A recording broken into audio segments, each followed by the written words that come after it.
Wonderful freedom fighters and lovers of freedom, my returning subscribers and those who are watching without subscriptions, you guys are amazingly awesome.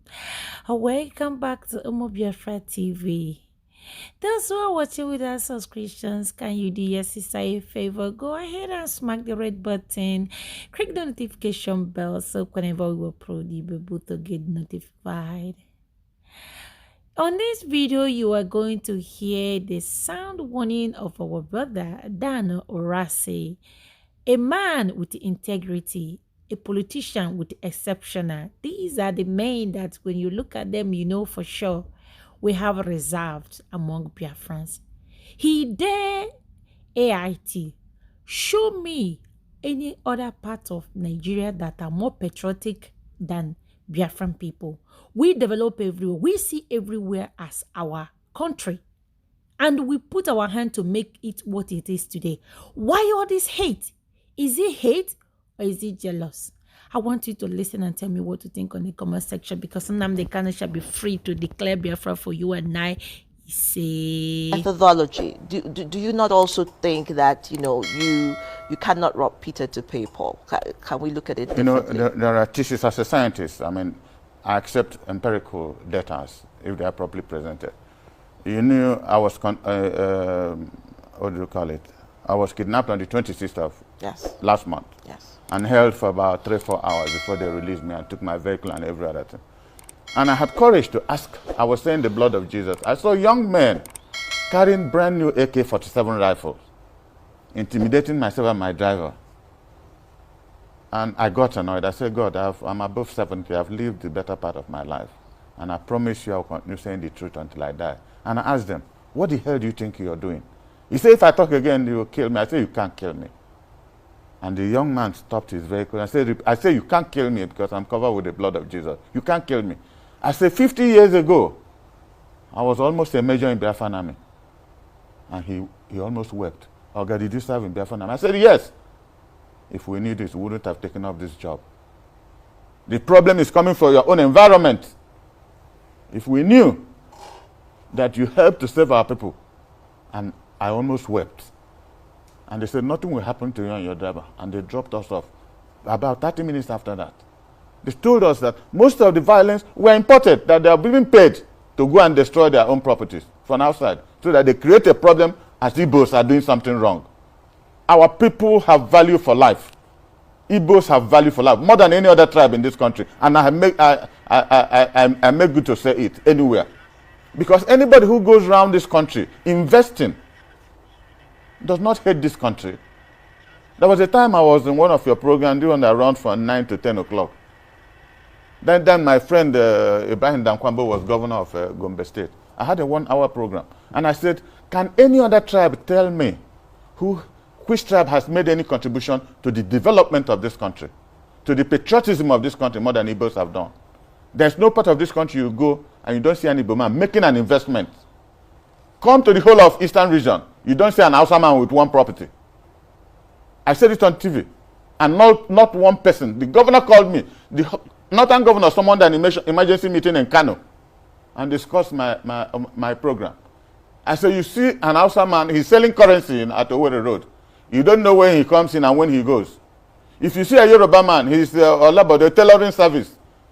They won't even buy an empty land. But an Igbo man comes to your place, buys land, develops it, makes sure they build a school. Igbo State Union built a college in Kano in the 50s that everybody was going to school. Is that hatred? Do we hate this country?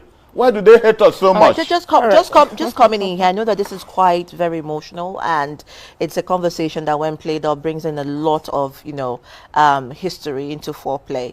But the elections in Anambra State, let's look at that in view. What are the chances of the candidates, and of course the effectiveness of zoning during the election? What do you see? You see, the zoning is very paramount. It is part of the problem. When Jonathan was finishing, the North was clamoring, it is our turn.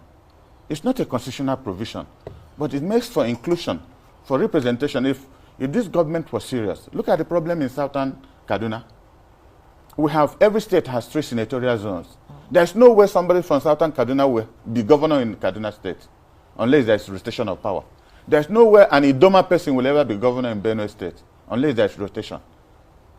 And these are part of the problems instigating controversies and violence all over the place.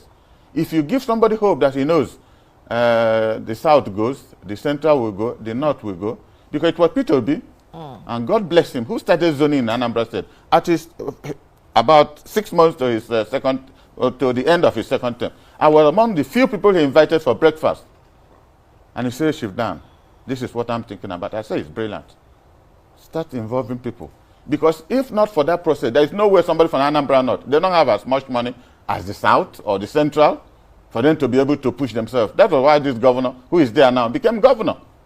Because probably most of the money he used to be governor was brought from the South and the Central. So we now know that if it moves, if this is your turn, next time it's somebody else's turn. Next time it's somebody else's. I come from, we're one town local government. We have a chairman, a council chairman, we have a state assembly. It moves from around the 4 villages. So once it is town of Otolo, where I come from, every party goes there to get a candidate for either chairmanship or whatever. When it is time for this, you go to that village to get, and it goes orderly. Because everybody qualified to do something, one thing or the other. Now, Chief, I had one of the candidates of one of the parties contesting for this election, in fact, one of the contenders, on this show last week, who said that the issue of zoning appears to be alien to Anambra State, that even when P2B you're talking about was contesting, that people from everywhere, all the senatorial districts contested from the South, from the North, from the Central, that they all contested, and even when Obiano was contesting as well. So how come it's becoming an issue now? Well, what would you say about that? Let me use my phraseology again. He has a relaxed relationship with the truth. Because when he was on that program, he failed to tell the country, most people who were listening to him, that those who defied the zoning also failed in the elections. He failed. He was convenient for him. Because I told him that it's a constitutional problem. Anybody can run. But if a society decides for the convenience of progress to say that Nkoli will go after you, Ada will go after Ada, it is me, there's nothing wrong in agreement. There's absolutely nothing. But he failed to indicate that the names he mentioned, the present Epka candidate, Soludo, was among those who defied that, and he failed. I thought he came 3rd or 4th. Let us see what will happen on the 6th. 90% of Anambrarians believe in zoning because it helps for inclusion of every part of the state. It makes for inclusion of every part of the state. So he would have been eager. Like, there was something again I heard him say on television, that when Uche Kunife, Senator Uche Kunife, that they all agreed that they would support him for governorship. And Senator Kunife, we all came on flight yesterday. They said it's false. Because somebody was given the senatorial seat of PDP in Anambra Central, and he ran away, said he didn't want it. Then Shidoka, the former minister, was asked to come up. He said that he had just finished running for governor, he doesn't want to. And then this candidate you were talking about, Obiora Okonkwo, was offered, and he said he wasn't going to participate in any elective office. Ask Uche Kunife, she quoted it, and she ran away. I mean, he ran away. By that time, Uche Kunife already had the ticket of APC. It took both P2B and myself to convince her to come up to run.